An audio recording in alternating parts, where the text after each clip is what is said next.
Hello, Relief Cut family. Just wanted to take a minute to do a Relief Cut review and go over some of the equipment that we've been able to pick up with the donations that have come in. I want to do these pretty frequently as we get equipment for the nonprofit and we're using this equipment on a regular basis. I want to be able to go over what this equipment is, what I like about it, what I don't like about it, and maybe in doing so it'll help you guys make some decisions if you're looking to purchase some of this stuff for your properties. So we'll go over what we have right now, what we've been able to use to this point. We've done 2 jobs at this point for some disabled vets. One is an Air Force disabled vet, and another one was a Army disabled vet with TBI, traumatic brain injury. And we've been able to help them out, initially come in and get the properties back to a maintainable point. They were severely overgrown. And then I've recently gone back to each of those 2 properties and done another maintenance cut for them because they're just not at a point where they can take care of it. So we're able to come in there and help them. But I do want to do these reviews for you guys. So if you're looking for equipment, you can kind of see what we're using and see if it fits the bill for you. And I'll give you honest reviews. Some of the equipment I'll review separately from this stuff. That is my own personal equipment that I bought with my own money.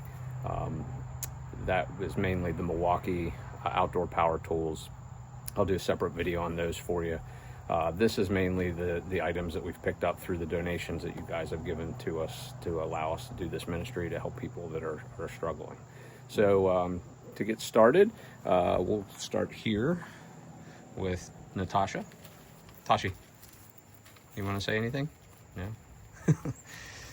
That's Natasha Romanoff. For any of you that are Marvel fans, you'll get that reference. We call her Tashi for short. This is the push mower we picked up. I went with the Toro Smart Stow. It fits really well on the trailer. So far, I absolutely love it. I had looked at the Echo commercial 30-inch, and I just didn't feel, with some of the reviews that were coming right out of the gate with it, I didn't feel 100% confident on it. So I went with kind of the tried and true Toro. And I did not get the personal pace. I went with just the standard self-propelled. And then if you reach out to Toro and register the product, they actually send you the side discharge chute. And that works out really well for some of these overgrown properties. The bag fills up very quickly. So really have liked this product. Highly recommend it. The trailer we picked up, just not the trailer I wanted, but with the budget, this is what we could afford right now. It's a 6x12.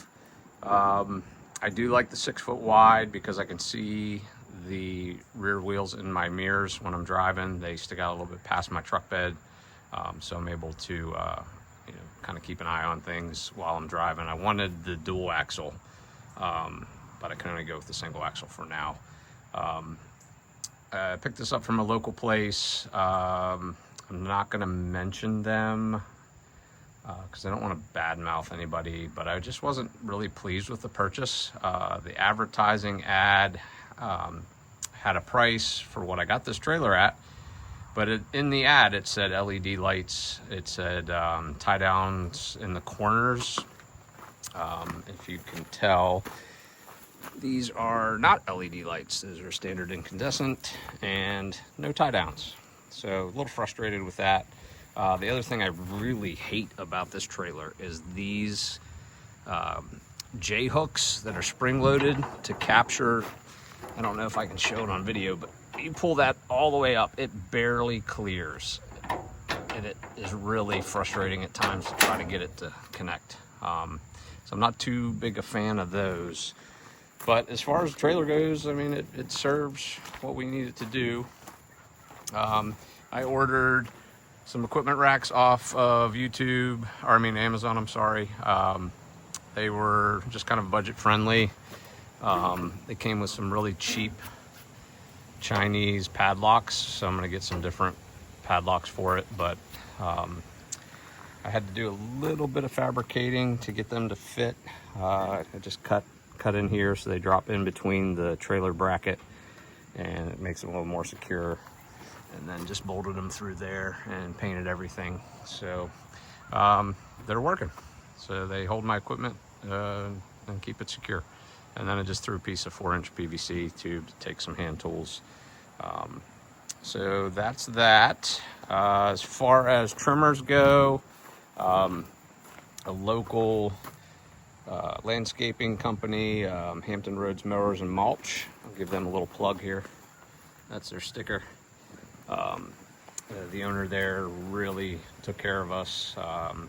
Just kind of got behind the whole relief cut concept and helping out the community, and he hooked us up with a good deal on some good equipment. So he sells Red Max and Echo, but he gave us the Red Max blower. This is the EBZ 9000. This thing's a beast. It is incredible the amount of air that this thing puts out.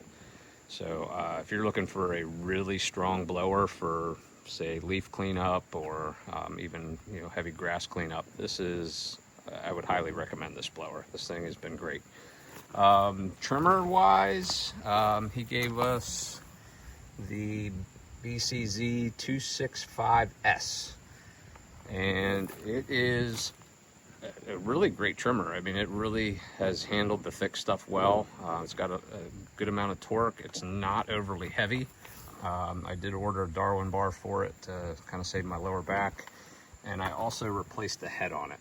I did not really care for the Red Max head, so I put an Echo Speed Feed head on that just to make line changes a lot easier. Edger wise, we went with this one, HEZ 230S, and I have no complaints whatsoever. The first time I started this thing, first pull, fired right up. It has chewed through some thick stuff along sidewalks, and I'll have some videos up of some of the jobs we've done. You'll see it in action. Highly recommend all three of these Red Max products. They've all been great. Highly recommend the Toro. It's been great.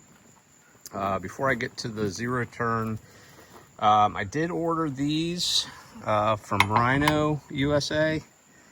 I actually really like all the products I've ever used or purchased from Rhino.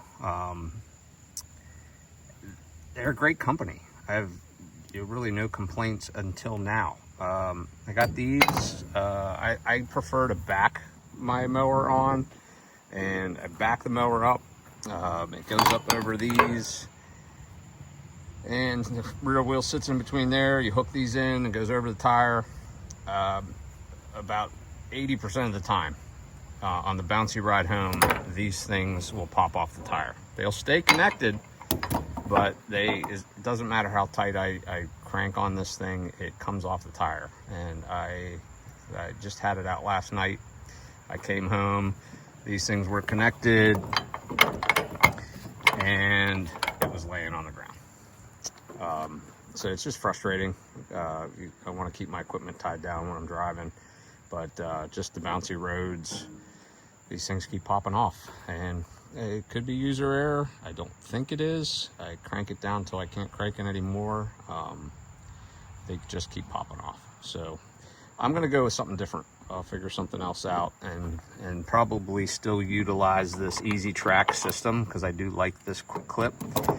They do make ones that have a strap and like a D-ring. I'll probably do that and then hook it to my mower through a standard ratchet of some sort. Now on to the zero turn. Toshi, what you doing? You just chilling while I'm doing a video? Here's your good pup. Here's your good pup. Here it is. We went with the World Lawn Diamondback. This is the entry-level Diamondback. It's their kind of entry-level commercial mower. I'll start with the things I really like about it. Power-wise, it's been fantastic. It has chewed through some pretty thick stuff. Hasn't really bogged down, but maybe a few times when it was a little extra wet. power wise, it's there. I think it's 23.5 horsepower. It does have the Lonson motor. I did not have the budget right now to go with the Kawasaki, which is what I wanted. But so far, I'm really pleased with this Lonson. It's got the commercial air filter on it. Oil change, the initial oil change I think was at 8 hours, and that was super easy. It's got the oil change tube here. Just lower that down, drain your oil out. 3200 Hydro Gear transmission, dual tanks. It's got I think 9 gallons. It's got the tank switch right there. Let's see what else. 52-inch deck. It's, you know, welded deck. It's not a stamped deck, so it's pretty stout. They got all these extensive supports welded in here to protect it from, you know, banging into things. It is a chain hung deck. Cut wise, it's cut fantastic. I did get a flat tire. Not the mower's fault. We had cut a lot of volunteer trees up around the base of some of the trees at the one property, and I guess the little sapling stubs were sticking up, and one of them punctured through the tires. But I mean, they got really big front casters. It's got, you know, the anti-scalp wheels. It really is a great mower. Comes with the armrests. I have no complaints. I've been extremely pleased with this. I didn't even really know about World Lawn. Originally, I was looking at it, kind of where our budget was with the initial wave of donations. I was looking at the Toro Time Cutter Max, and this was about the same price with the deal that I got through Hampton Roads Mowers and Mulch. Another little shameless plug for helping us out. Thanks, Aaron. This is tough to beat, guys. If you're looking for a mower that's in that price range, I really don't think you're going to beat it with the features you get on this thing, and you get the Hydro Gear transmission. You know, the 3200 is kind of just your toes are just dipping into the commercial realm with the 3200 transmission, and it is serviceable. So you do have the serviceable transmission. You can check your levels right there. It really is a great mower. Power wise, cut quality wise. Now I think I'm at, let me see if I can get this on video. I am at 38.6 hours currently.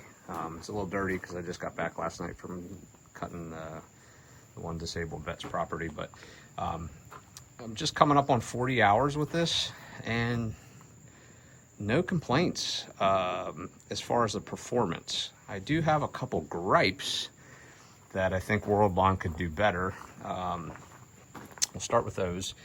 This seat connector, so they got 4 giant springs there to kind of help with the ride. The ride's not terrible. I would have liked a suspension seat, but I couldn't afford it right now. This thing, I sprayed it with silicone, so it's not doing it right now. But right here, where it clips to this metal bracket, it is so squeaky. When it rubs up and down on that thing, it is incredibly noisy. So not a big fan of that. The other thing that I was kind of disappointed in is these clips on the air filter canister. Spend a couple extra bucks, either powder coat them or make them stainless. I mean, 38 hours and these things are already coated in rust. So that was a little frustrating. And again, these are very minor gripes, guys. I could take those off and spray paint them, which I probably will. My biggest complaint, if I can get it on video, is under here. This bracket here, down by the deck, they put these cutouts in here to probably lessen the weight and just give it some rigidity. They are grass magnets, and when I'm cutting overgrown properties, these things, this whole area under here just gets completely caked with grass, and it is kind of a pain in the butt to get out of there. So not a big fan of that design. World Lawn, if you watch this, maybe think of something different, because there's just no clearance here. It's very thin. It's like a ½ an inch, and the grass gets up in there and it just gets tangled in, and it's kind of a pain in the butt to get it all out. But honestly, that's it.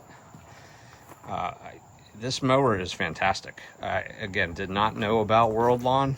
I kind of had to do a crash course on it and try to figure out what it was. I was a little hesitant to step into it, knowing that a lot of this is from overseas, but they do have a factory in Nebraska where they put all this stuff together. They are using legitimate 3200 Hydro Gear transmissions, and even their upper models have Hydro Gear transmissions. I think their stand-on has Parker transmissions. I mean, so they're using incredible components. You can upgrade to a Kawasaki motor if you really want to get into that. I think it's like another $1,000 to step into the Kawasaki. But Kawasaki's king of the mower game right now when it comes to the motors. But that's it. That's what we're running. I'm super pleased with this. This is kind of our current setup now. I just, again, appreciate all your support, and thank you so much for watching. More reviews to come.